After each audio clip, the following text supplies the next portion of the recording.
or something. So feel free to be like, hey, hold on a second, if you have a question. But I'm just going to leave time open for discussion as well. And hopefully it'll, I don't know, kind of help me think through the trailer that I'm putting together that I'll talk about a little bit more. Thanks also, Dennis, for always being a huge support on this project. It wouldn't exist without Dennis. He was my like in the hero's journey, he was the call to adventure. He was the one who told me about the Orville Wanzer archive. Let me see if I can.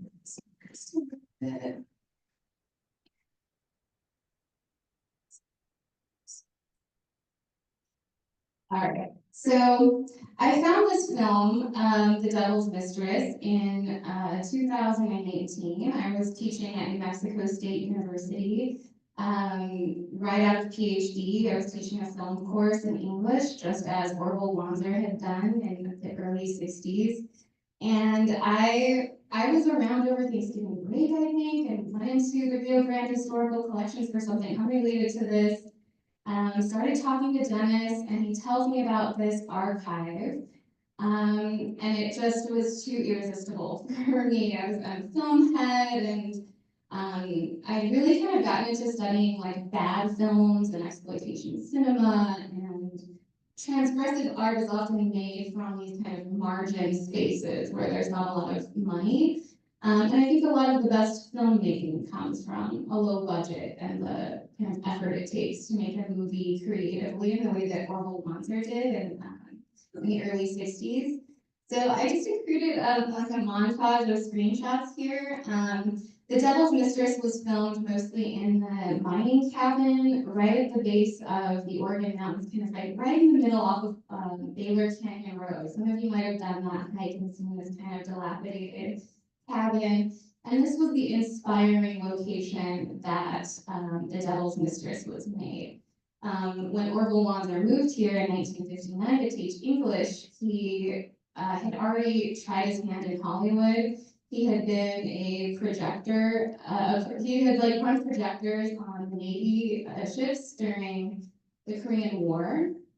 And he also was brought up on the streets of Brooklyn, where he said the movies really influenced his life, and that in many ways he was movie made, which speaks a lot to the changes in cinema over time, the way that movies have sort of influenced our culture and how they have been used for entertainment and leisure purposes, but also in urban areas kind of became babysitters, I think, for a lot of kids who left to their own devices. So I think Wanzer was that way. It really starts in the archives. Actually, I kind of wanted to put this one first. I'm going to toggle back to it. It really starts in the Branson Library. You can see here some footage, screenshots from the documentary that we'll be including in sort of this kind of discovery process. But you'll see it's a many-layered process that it kind of got me into. So the metal reels over here, you can see they're rusty, deteriorating. No one knew what was in them. And there's just boxes and boxes of these films, these 16mm mostly films. And at that time, there wasn't really even like a reel-to-reel setup, like kind of out, which there is one now, which is awesome. But Dennis was kind enough to like let me bring in a crew of CMI students and set up all this reel-to-reel filmmaking stuff. But eventually I was able to really become a kind of amateur film archivist through this process. I started working in collaboration with the Institute of Historical Survey Foundation with the generous help of Evan Davies, the late Evan Davies, who told me, you know, if you can get NMSU to bring these films here, and if you run the films through our little retro scan device, it's kind of an amateur device that they have, thank you, that we'll do it for free. And so I ended up over the next couple of years checking films out from the Rio Grande Historical Collection, driving them over to IHSF, learning to digitize them, And then finally, I was able to, I don't know if I have all of the slides that I want to show here. I ended up being able to go into the archives and give them all brand new housing. So archival housing. I thought I had put one of those in one of these images, but maybe not. But anyway, it's like hundreds of films that I've looked through, that I've digitized. And that all kind of came to a close last summer when I felt like, okay, I kind of know what's in here. I've kind of seen everything. I've digitized almost everything that I feel is important. And you'll see a lot of that, some of that footage tonight. Some other interesting things in the archive that I found were, so there's like some papers and things. So you can see here, it's kind of small, but this is the, supposedly the original trailer for The Devil's Mistress on 35 millimeter. I hope we can get that digitized at some point. It's very expensive to get a 35 in particular digitized. But it connected me with this kind of Hollywood company, and there's been a lot of research around the early 1960s and how people might have started making these like regional films, these films outside of Hollywood for the first time. And so Orville Wanzer's film is quite unique in that like there was some emergent regional cinemas, but really nothing like that anywhere near here. So it was truly a heroic effort, and it really put Las Cruces on the map in 1965 when it premiered at the Rio Grande Theater as the Hollywood of the Southwest. And so there was like a really exciting Taos News press release. There's hundreds of these press releases. And Dennis gave me a folder basically of all of these press releases after he had told me about these archives. And so really the first thing I saw was the press releases, which alone just really excited me. It was just so unique. And I still hadn't even seen The Devil's Mistress, which I finally saw in early 2019 in January, because the Institute of Historical Survey Foundation had found underneath Orville Wanzer's bed a stack of 16 millimeters of the original 16 millimeter cut of The Devil's Mistress, and then the original 16 millimeter cut of George Andrews, his second feature film, which I'll be showing at the Fountain on Monday. I'll talk about that a little bit later. And so they had this retro scan copy of it, but it's pretty poor. But when I watched it, I was like, this is not a normal Western, in particular, like not for this time. So on top of the fact that like I found out this guy had like made a film here, he started running a film school here, and he had like made this movie with almost no budget, with amateurs in the style, he said, of Bergman and Fellini, but also American exploitation cinema. Sort of using those techniques to make a very low budget film.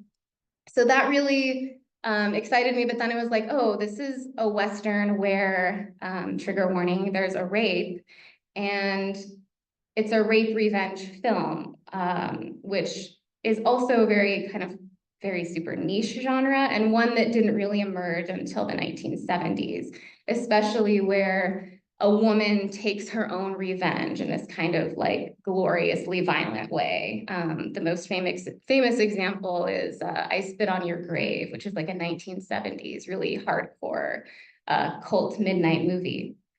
And I see The Devil's Mistress as being a kind of like a precursor to those like 1970s cult films, which really begins with El Topo. And El Topo is technically the first acid Western.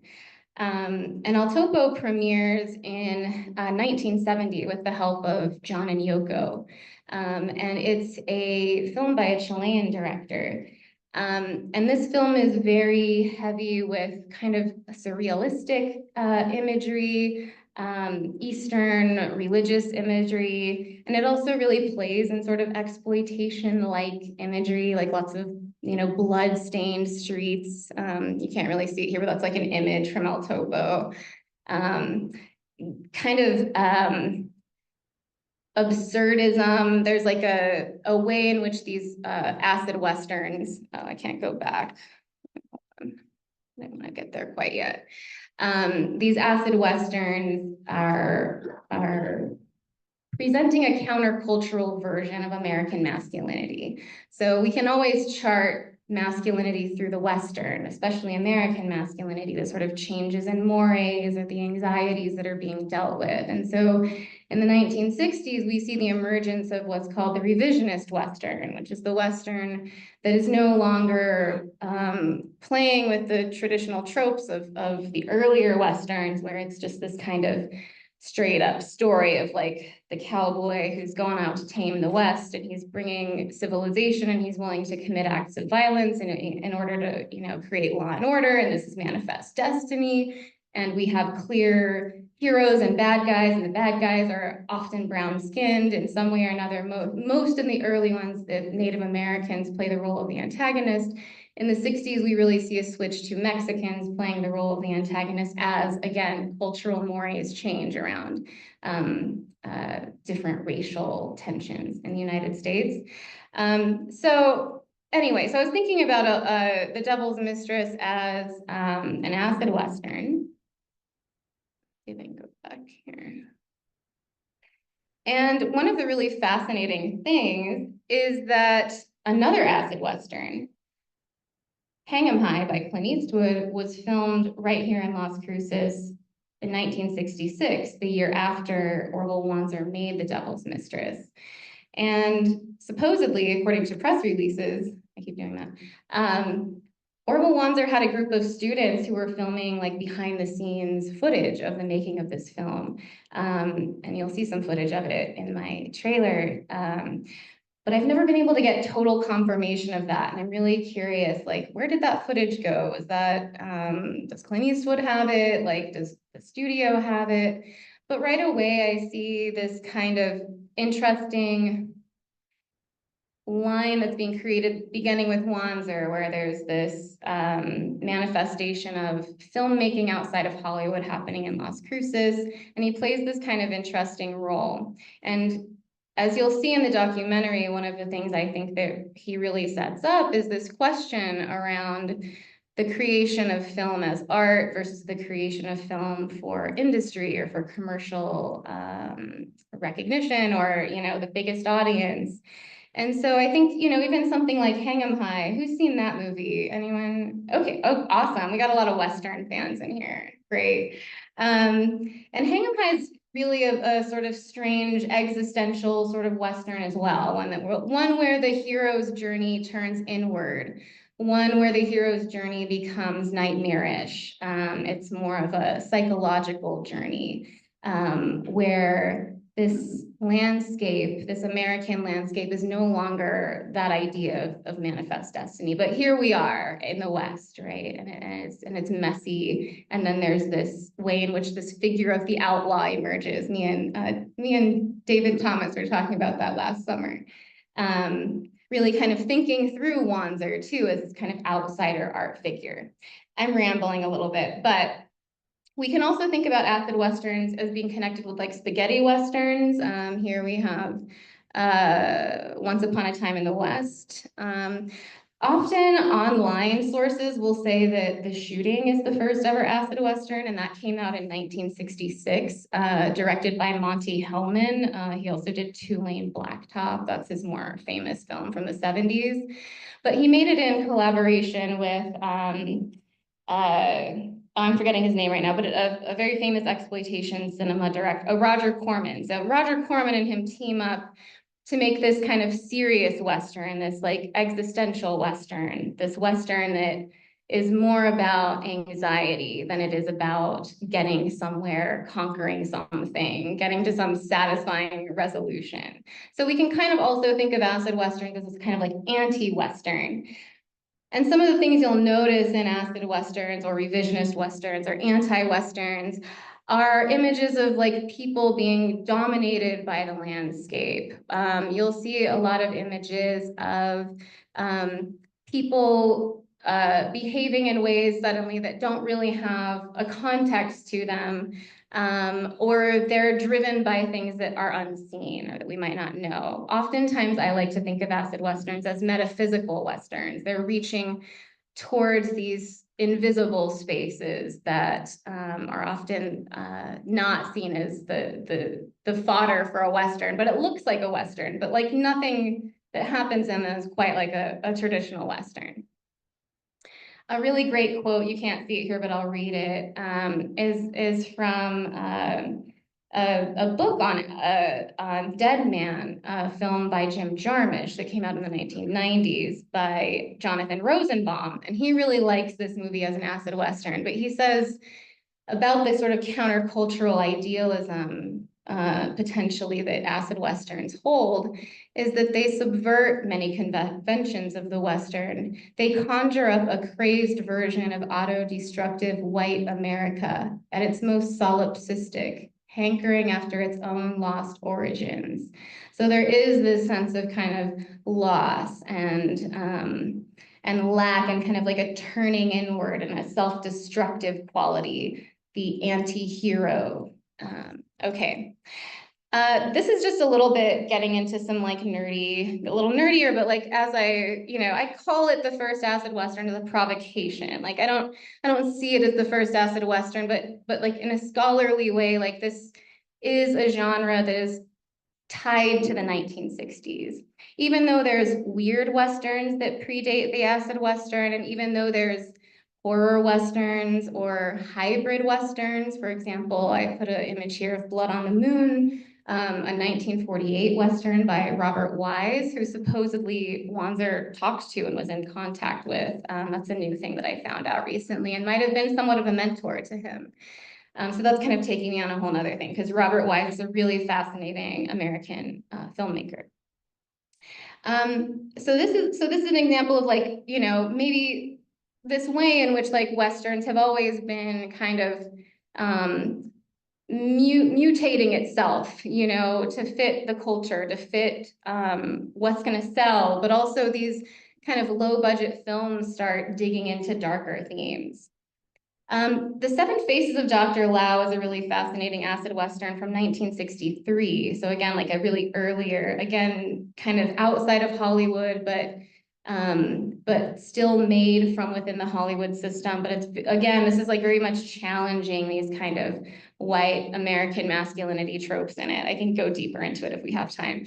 The other one that I found was this movie Run Home Slow. And this is like a really low budget kind of regional Western. It's still more Hollywood than The Devil's Mistress.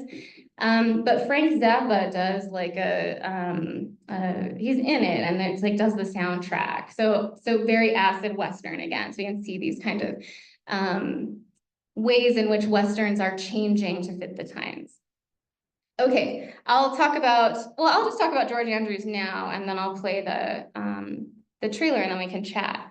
So George Andrews is Orville Wanzer's second film, and this is a film that he was not trying to get into Hollywood. This was just a film he wanted to make. It's a much more sophisticated film, in my opinion. I think I see him as a much more confident filmmaker. And he's really digging into very personal life themes that make it disturbing and exciting as well, I think. This is a film I'll be playing on Monday. It's newly restored from the Rio Grande Historical Collections. We have new magnetic sound, not for all of it.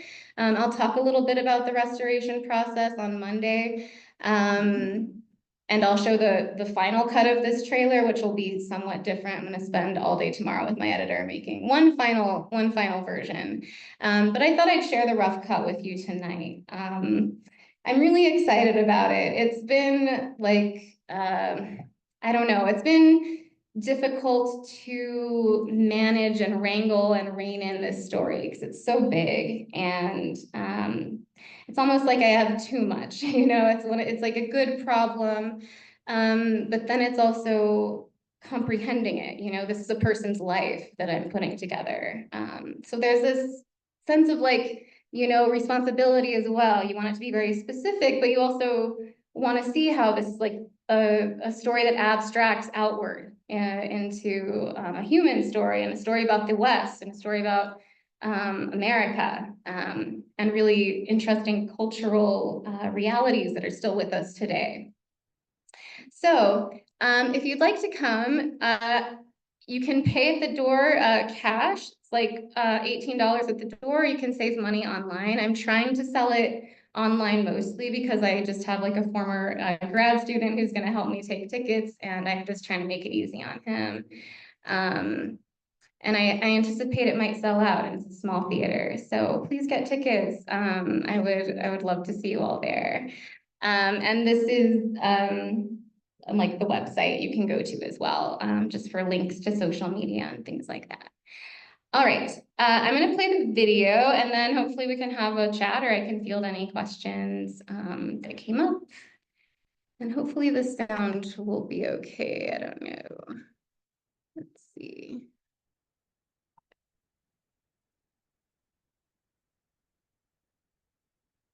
Oh, I'm playing it from my thing and not the desktop. Let's see.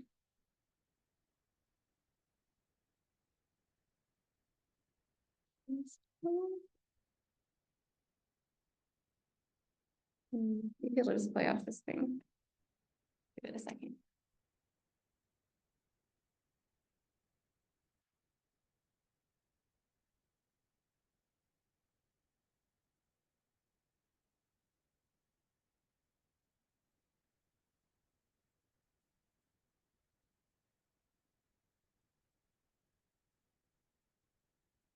Just play on Windows Media Player, right?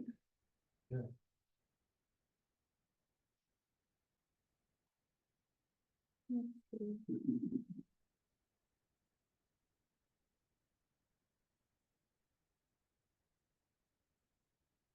Oh no, that's the internet. Never mind. That's not what I'm trying to do. Sorry, I probably should have loaded up this video beforehand.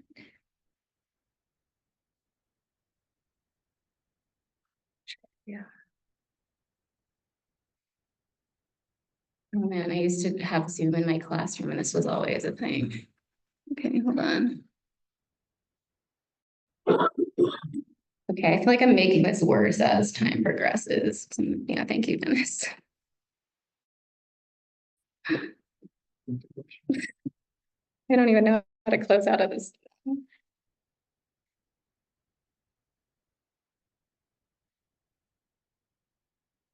Okay, and then the Yes. video is in here. We did put it on the desktop. I just don't remember how to get to the desktop. Okay, let's see if we should be able to do that.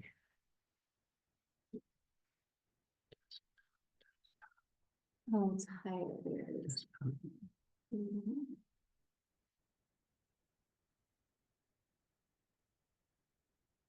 It's gonna be great. It's gonna be great when you see it. While we're waiting, does anyone have any comments or questions about the project? What time is your thing Monday? It's at 6 and the doors are at 5:30. And the movie is 2.5 hours long, and that's why I'm starting early, but it's also worth it.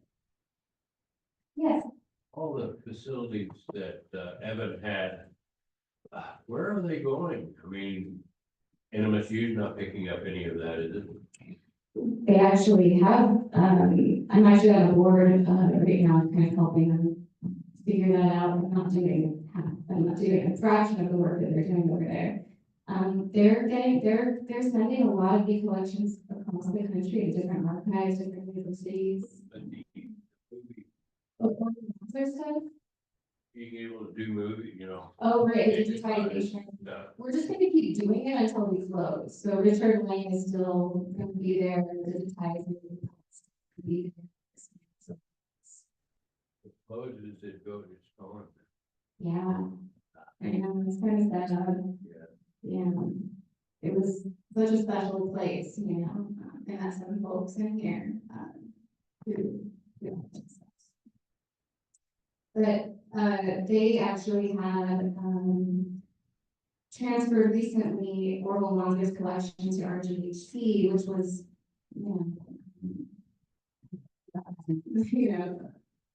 having lots of things to say about it, but a lot of things being merged in that process, like a script that I'd never seen before, two 16mm reels that I'd never seen before. I think there was something else too that turned out. So I'm now reading like a script to Orville Wanzer's second acid western called Dust. His great novel, what it's called. It's kind of like his version of Tristan Shandy. I actually have Richard Lane reading it for me right now. He's recording with me as well. Ooh, that sounds like there you go. So it's always like I'm finishing the film, but it's like there's new things coming all the time, and part of editing together this trailer has been kind of recognizing that. Why it's so sketchy, but Okay. yeah. Yeah, so part of putting together this trailer has also been recognizing that like so much of what I've collected and that's not gonna make it into the film. And maybe there's gonna be other things that I do with it. But I'm also really excited, like I'm working with an editor, she's a former student of mine from when I was teaching history of cinema at CMI, and she's one graduated. And she's brilliant. She's putting together this documentary in a way that feels like the way I think the images want to be looked at. But it was hard at first almost to like see what she was doing with the images. Because in some ways I can edit, but for some reason I can't edit this. So it's been really nice to have some funding to pay someone a local and funnel these projects back into the community. Anyway, let's see if this will play for us. And this is not the final version. The one on Monday will be slightly different, but I think you'll get the sense of what it's aiming for. There's some like typos in the subtitles and things, so just ignore those. But yeah, if you enjoy it, I'm just kind of crossing my fingers and pressing.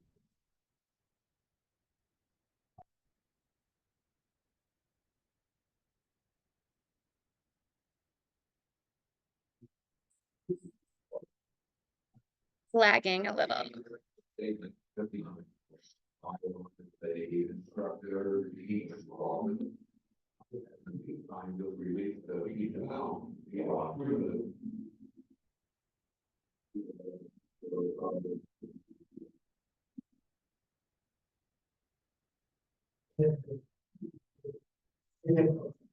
was really awesome.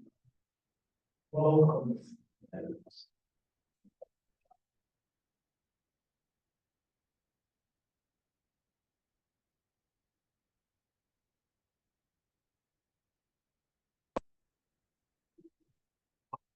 Okay, the break the chain of Hollywood movie. Here, go ahead and our advantage. I mean,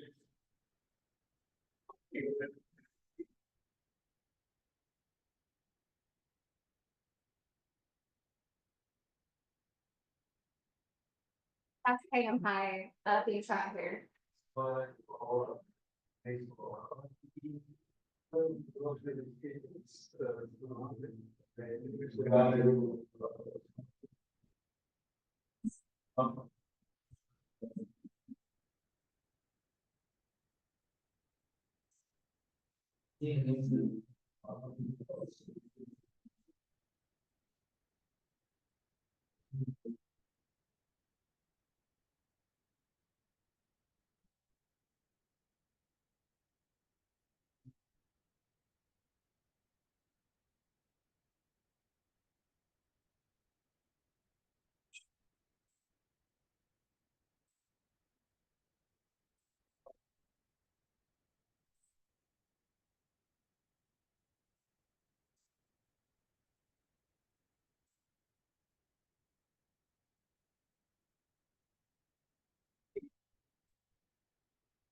And the routine itself is wonderful, in my opinion.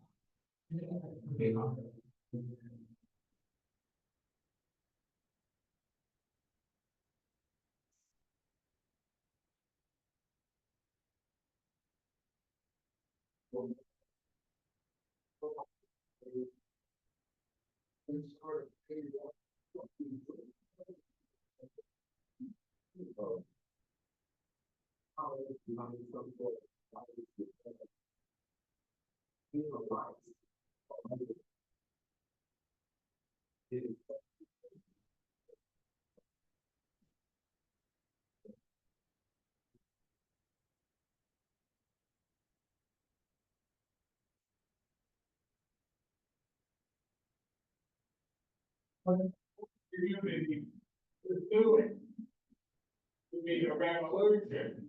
The movement never really got off the ground.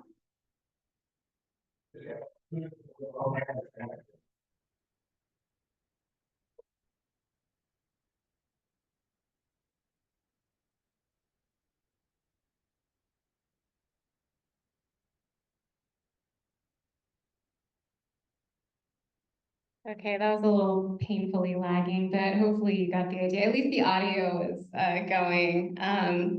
So yeah, we're kind of ending the trailer on this idea of, you know, the revolution and this question of, you know, Orville Wanzer was wanting to make films here with locals, all community made filmmaking, and the idea was to make just enough money to make another one. It's almost, I was talking with Peter Goodman actually this week on KTAL about that idea of like making art in order to produce more art. It's about the creation of art, and this was happening at the university.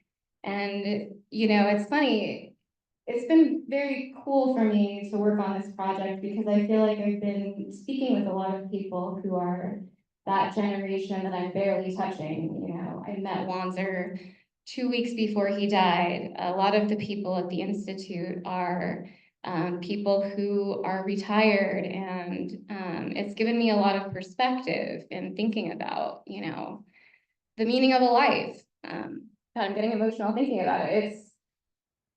There's something about this question of like, what are we doing in the university? What are we doing when we're making films here? What's the purpose of that?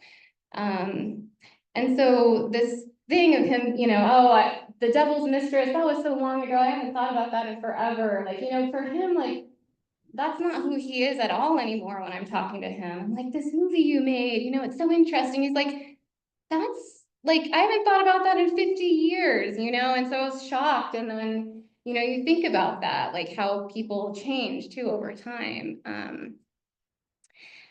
And so this question of like failure, I think, is how it ends. And I think that's something that the documentary is going to grapple with. Was it a failure or not? Or what does that mean?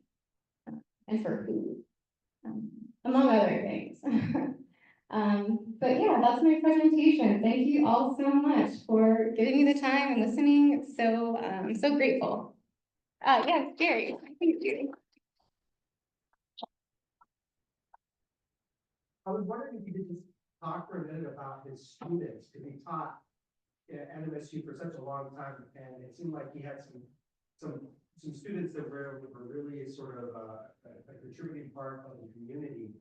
And so I was, you shared that with us when you came to our class, and I thought that was a really awesome part of your presentation. So I was wondering if you could share that with us as well. Yeah, thanks. I knew you were going to be here, so I modified it, Jerry. I didn't want you to be bored and be showing the same presentation twice.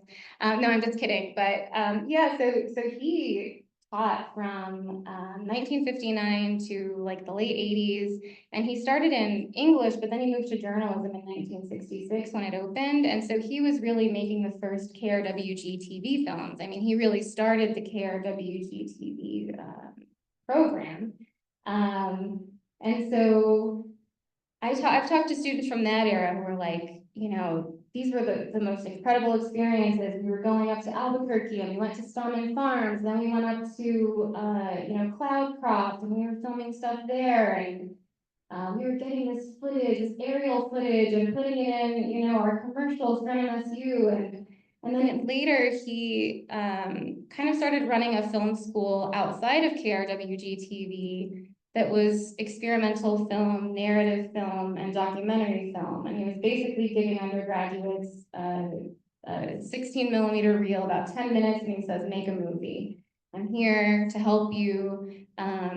He had this whole studio that he set up, sourcing them from like military surplus supplies. So it was this kind of like scrappy film school, but a lot of these students went on to careers in TV. They went on to continue making movies. And these films that I've digitized are incredible documents of that time. I mean, some of the images of Las Cruces, some of the images of New Mexico State University. You know, recently I found one that's like these kids playing all on Fort Selden, which was a lot more built up then, and it's actually kind of cringing, like seeing them like kicking on them and running on them, like that isn't even up anymore.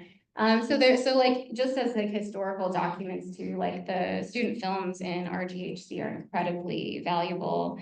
In fact, you know, every time I have a student who kind of gets initiated into the Wanzer world, they're like, oh my God, like this is amazing. My editor Annie right now is like dreaming up movies, you know, she's looking through so much of this footage and it's giving her this creative juice, and she's like thinking of films that she wants to make inspired by these student films. So that makes me feel really happy too, that like students are kind of getting into this archive now and like maybe making interesting movies with them, you know. That's probably a little, I don't know if that's exactly what you're kind of asking, Jerry, but yeah. You know, we focus so much on his filmmaking, but he was really an instructor, a teacher, a mentor. And I think that that's something that, you know, we all have to do that in order to pay the bills, but sometimes that's never part of our identity. But I think that it sounds like that he had this incredible impact on a lot of people over a 20-year period.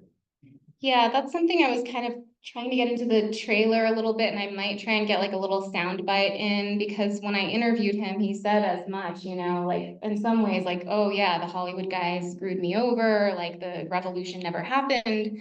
But then I went into journalism and I thought I'll make a difference that way through filmmaking. And in some ways, like he did, like it wasn't this self-sustaining thing outside of the institution, but he was like giving students the opportunity to create these incredible films within the institution that were pretty free, you know, like I think, you know, the late 60s, as many of you know, was a really like politically violent and tumultuous time, even here in NMSU.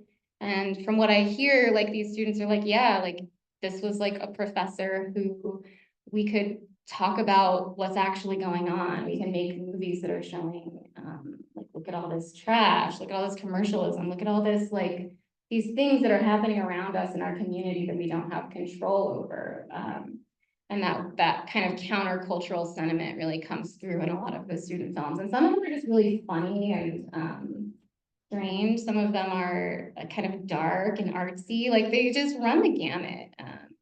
And they'll be really showcased in the documentary. But yeah, they've just been digitized. No one's really seen them, and they're not easily accessible necessarily. Like, I think it over time that might happen, you know, but there's not really a dedicated person there to get these films, you know, easily researchable. But if someone knows about them, they could always go in, and Dennis is amazing and I'm sure would help them. But it's like, you know, no one really knows about them either, and it's what I call a fucking gold mine. Yes, please.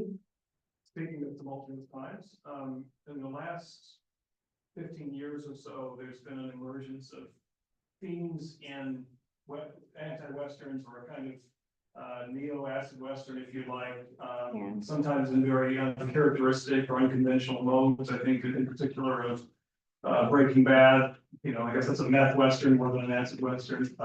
Yeah, Buster Scruggs more recently, and now John Hillcoat is working on a film adaptation of Blood Meridian, which is a lot of. oh, cool, yeah. Same sort of countercultural Mm, themes. I think of Cormac McCarthy a lot, yeah. Yeah, and so, that's all to ask, like, all three of those have something in common, which is that they're at the core of Hollywood. Yeah. I mean, one of them was done through Netflix, but they're very mainstream now, of Mhm. these themes that were formerly at the fringes, you mentioned sort of the Hollywood adjacent, but not actually done in Hollywood, are now mainstream in Hollywood. Mm-hmm. So is there the continuation of this transgressive Western outside of the Hollywood stream now? Are there legacy holders of people like Wanzer Yeah, still doing and making films that are Westerns in this kind of countercultural transgressive mode? that's a, kind of philosophical question almost, right? Like, can there be transgression in a postmodern world, right? When everything's just a reiteration of a reiteration of a reiteration, and especially when you're talking about genre. I'm thinking about, like Yellowstone even, or like, that's a very traditional kind of Western, that's not even an acid Western. Like, we still have those movies too. Like, modernism isn't gone either, right? Like, and to a certain extent, like, I don't want to overclaim that, like, these were transgressive films in terms of they were going against normative, normie attitudes that would be offensive maybe to a lot of, middle class white folks, right? But they were still very much focused on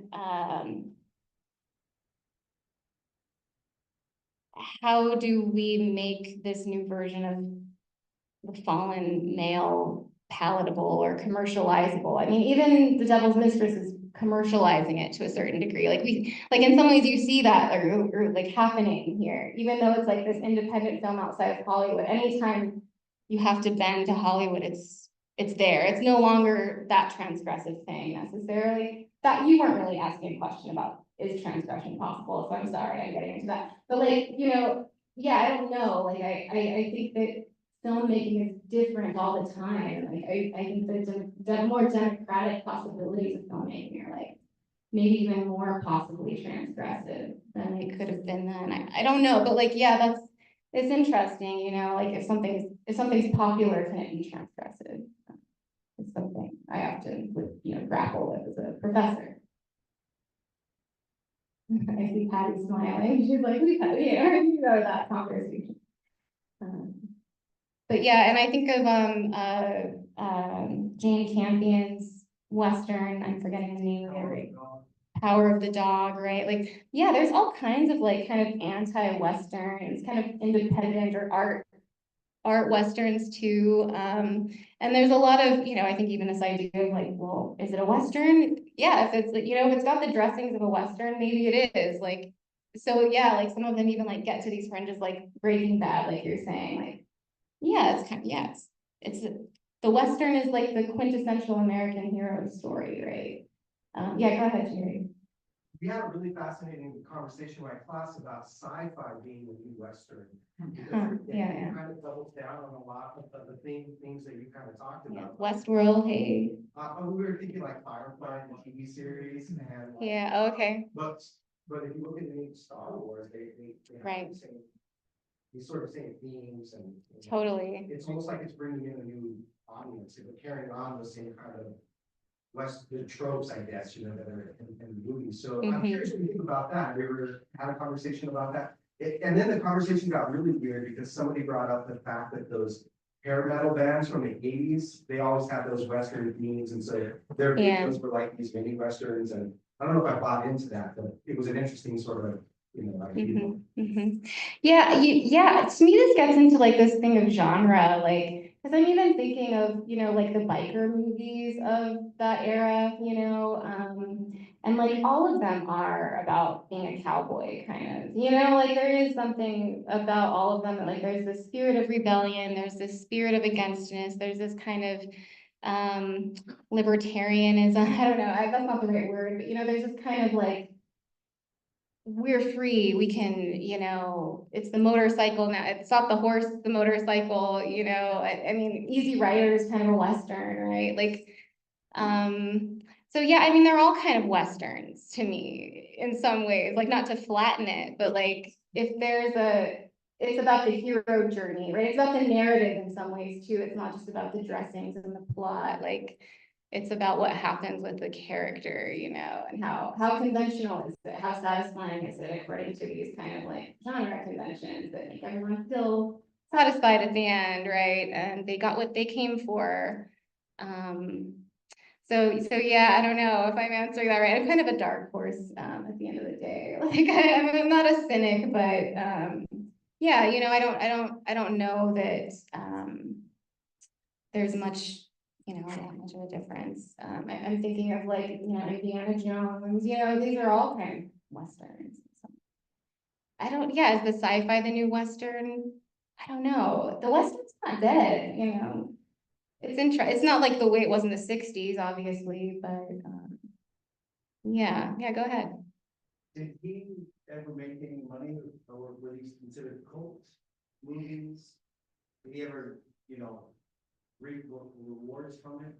No, and in fact, like, I think he got a lot of, students would hear him, complain about, he was a little bitter, these Hollywood guys screwed him over. And didn't make it so that was like a possibility for him to create the next film. So as far as I know, he didn't make any money from it. But it did, because they would still play it, and Sinister Cinema actually somehow bought the rights to it and was like selling it. So one of his students, James Coburn, who you saw in the interview, was like, yeah, he had a copy of his own, movie that he bought online, so he had to like buy his own movie later. So no. Like big Saturday midnight movies. I think this was more like drive-in era, so it was kind of like getting to that cult era, but it wasn't quite there because censorship laws were still pretty heavily restrictive in the States until '68 when they lifted the Hays Code. That's when you get like, the Wild Bunch, and that's when you start getting these kind of like hardcore '70s films that were more like midnight movie. And El Topo was the first midnight movie, again, a Western. And I think that played at midnight for like a whole year in 1970. Yeah, people were obsessed with it. And the other person who writes on acid Westerns, in my opinion, Pauline Kael, she really like lays into it. It's an amazing essay about El Topo that she writes, but she's like, this is like commercialized surrealism. This is, the burnout kids thinking that there's something profound here, but it's just cheap, like, I don't necessarily agree with it, but I love her critique of it. And she really is kind of saying, to a certain degree, like what it is, it's this conflation of like Eastern European surrealism and American exploitation cinema, and it's like this product of like the failed counterculture, even though Wanzer was making this film at the beginning of the counterculture era, that sentiment is there, and then you see maybe like the darkening shift as the like later, more traditional, if you can call them acid Westerns, like Hang 'em High or High Plains Drifter or Greaser's Palace, which was also filmed entirely in New Mexico. A lot of acid Westerns made in the state. Yeah, Greaser's Palace, has anyone seen that one? That one's Robert Downey Sr., Robert Downey Jr.'s dad. He makes a film that like, I actually have like some photos of it here, well, whatever.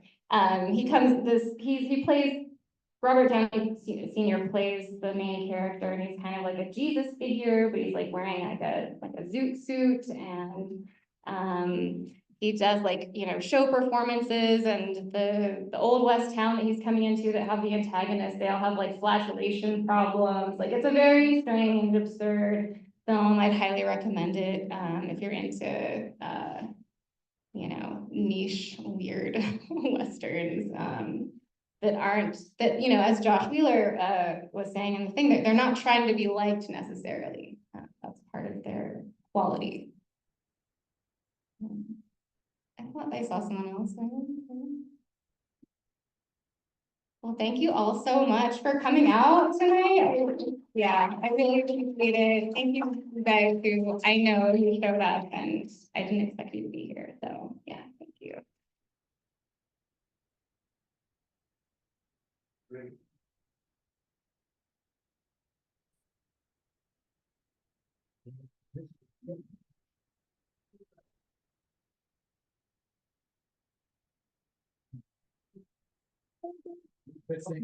You know, I was trying.